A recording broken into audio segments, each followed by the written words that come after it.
Hello' viewers, মই ৰতন দাস আপোনালোকক স্বাগতম জনাইছোঁ মোৰ ইউটিউব চেনেলটোলৈকে। তো বলক আজিৰ ভিডিঅ'টো আৰম্ভ কৰোঁ।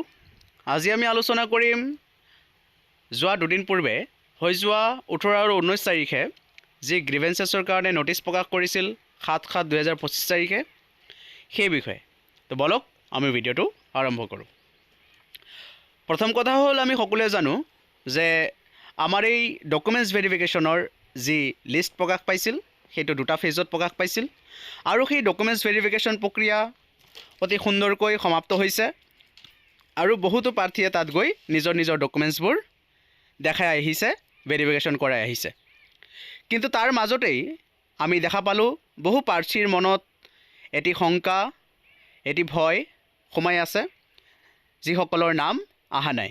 সেই নাম নহা প্ৰাৰ্থীসকলৰ মনৰ ভয় আৰু শংকাবোৰ দূৰ কৰিবলৈ DWয়ে এই গ্ৰিভেঞ্চেছৰ কাৰণে ন'টিছ প্ৰকাশ কৰিছিল যে যিসকল প্ৰাৰ্থীয়ে কিছুমান সমস্যাত ভুগি আছে, কিছুমান টেনশ্যনত ভুগি আছে, যে তেওঁলোকৰ নম্বৰ বেছি থকাৰ পিছতো কিয় তেওঁলোকৰ নামটো অহা নাই। গতিকে DWয়ে সুন্দৰকৈ ন'টিছ দিছে যে তেওঁলোকৰ যদি নম্বৰ বেছি আছে, তেওঁলোকৰ মনত যদি কিবা অভিযোগ আছে, তে তেওঁলোকে আমাৰ DWৰ কাৰ্যালয়ত গৈ তাত নিজৰ মনৰ সন্দেহ দূৰ কৰি আহিব পাৰিব, অভিযোগ দাখিল কৰি আহিব পাৰিব। সেই অনুসাৰে 18 তাৰিখে আৰু 19 তাৰিখে বহু প্ৰাৰ্থী তাত গৈছে, তাত গৈ নিজৰ বিষয়টো জানি আহিব পাৰিছে। কিন্তু আমি এটা সূত্ৰৰ পৰা গম পাইছোঁ যে সিদিনাখন উপস্থিত হোৱা প্ৰাৰ্থীৰ সংখ্যা বহুত কম আছিল। প্ৰথম দিনাখন 18 তাৰিখে কমচে কম 500মান মানুহ আছিল, আৰু তাৰ পিছদিনাখন 19 তাৰিখেও বহুত প্ৰাৰ্থীৰ সংখ্যা কম আছিল। অৰ্থাৎ আমি ইয়াৰ পৰা এটা বস্তু অনুমান কৰিব পাৰোঁ যে নাম নহা প্ৰাৰ্থীৰ সংখ্যা সিমান এটা বেছি নহয়।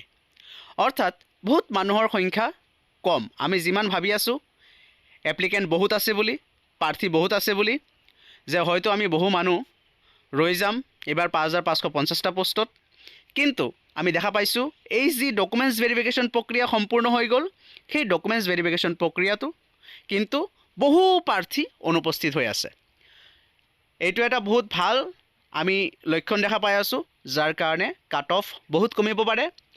যিসকল প্ৰাৰ্থীৰ নাম অহা নাই সেই প্ৰাৰ্থীসকলৰ বাবেও এইটো এটা বহুত ডাঙৰ সুখবৰ, কাৰণ তেওঁলোকৰ নামটো পিছলৈ মেৰিট লিষ্টত, প্ৰভিজনেল মেৰিট লিষ্টত সোমাব পাৰিব। এই এটা সম্ভাৱনা আমি দেখা পাই আছোঁ, যিহেতুকে বহু প্ৰাৰ্থীয়ে ইয়াত ডাবল পাছ কৰি থৈছে, বহু প্ৰাৰ্থীয়ে GTPGDত পাছ কৰি থৈছে। যিসকল প্ৰাৰ্থীয়ে ওপৰৰ পোষ্টত পাছ কৰিছে সেইসকল প্ৰাৰ্থীৰ নাম LPৰ পৰা UPৰ পৰা নাইকিয়া হৈ যাব।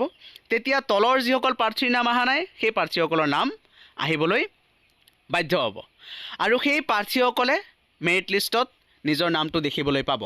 গতিকে চিন্তাৰ কোনো বিষয় নাই বুলি মই অনুভৱ কৰোঁ, কাৰণ মেক্সিমাম ভেৰিফিকেশ্যনত নামৰ ভিতৰত মই দেখা পালোঁ মেক্সিমাম কেণ্ডিডেট ডাবল পাছ কৰা আছে, মেক্সিমাম কেণ্ডিডেট LP UP দুয়োটা পাছ কৰা আছে। আৰু সেই LP UP দুয়োটা পাছ কৰা কেণ্ডিডেটৰ পৰা যদি আমি দেখা পাওঁ, তেনেহ'লে দেখা যাব 40%ৰ ওপৰৰ পোষ্ট নাইকিয়া হৈ যাব। সেই 40% কেণ্ডিডেট যিকোনো এটা পোষ্টতেই যাব পাৰিব। গতিকে তলৰ পৰা নাম অহাটো 100% চিয়'ৰ হৈ গৈছে। গতিকে বন্ধু বান্ধৱীসকল, আপোনালোক কোনেও পেনিক হোৱাৰ দৰকাৰ নাই। তলৰ যিসকল প্ৰাৰ্থীৰ পাৰ্চেণ্টেজ ভাল আছে, যিসকল প্ৰাৰ্থীৰ নাম এতিয়াও ভেৰিফিকেশ্যনৰ কাৰণে অহা নাই, তো আপোনালোকৰ যদি নাম্বাৰ ভাল আছে, কাট অফে কভাৰ কৰে, তেতিয়াহ'লে ভেৰিফিকেশ্যনত নাম অহা নহালৈ কোনো ধৰণৰ গণ্ডগোলৰ সৃষ্টি নহয়। আপোনালোকৰ কাট অফে কভাৰ কৰিলে আপোনালোকৰ নামটো মেৰিট লিষ্টত আহিব। প্ৰভিজনেল মেৰিট লিষ্টত নাম অহাৰ পিছত তেতিয়া ডকুমেণ্টছ ভেৰিফিকেশ্যন কৰিবলৈ DW অফিচৰ পৰা আপোনাক মাতা হ'ব। গতিকে পেনিক হোৱাৰ কোনো কাৰণ নাই। এইটোৱে আছিল আজিৰ খবৰ। এই যি 18 আৰু 19 তাৰিখে গ্ৰিভেঞ্চেছৰ কাৰণে ন'টিছ আহিছিল, সেই বিষয়ে ইমানখিনিয়েই। ইয়াৰ পিছৰ কথাটো হৈছে যে এই যি গ্ৰিভেঞ্চেছৰ কাম শেষ হৈ গ'ল, ভেৰিফিকেশ্যনৰ কামো শেষ হৈ গ'ল, এতিয়া তাৰ পৰৱৰ্তী পৰ্যায়ত ওলাব মেৰিট লিষ্ট। তো আমি মেৰিট লিষ্টটো আমি শুনিবলৈ পাইছোঁ হয়তো আগষ্ট মাহৰ লাষ্টৰ পিনে ওলাব পাৰে, নহয় আগষ্ট মাহৰ প্ৰথম উইকত ওলাব পাৰে।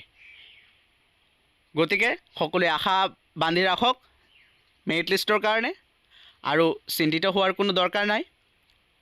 আজিৰ ভিডিঅ'টো ইমানলৈ। ধন্যবাদ, নমস্কাৰ।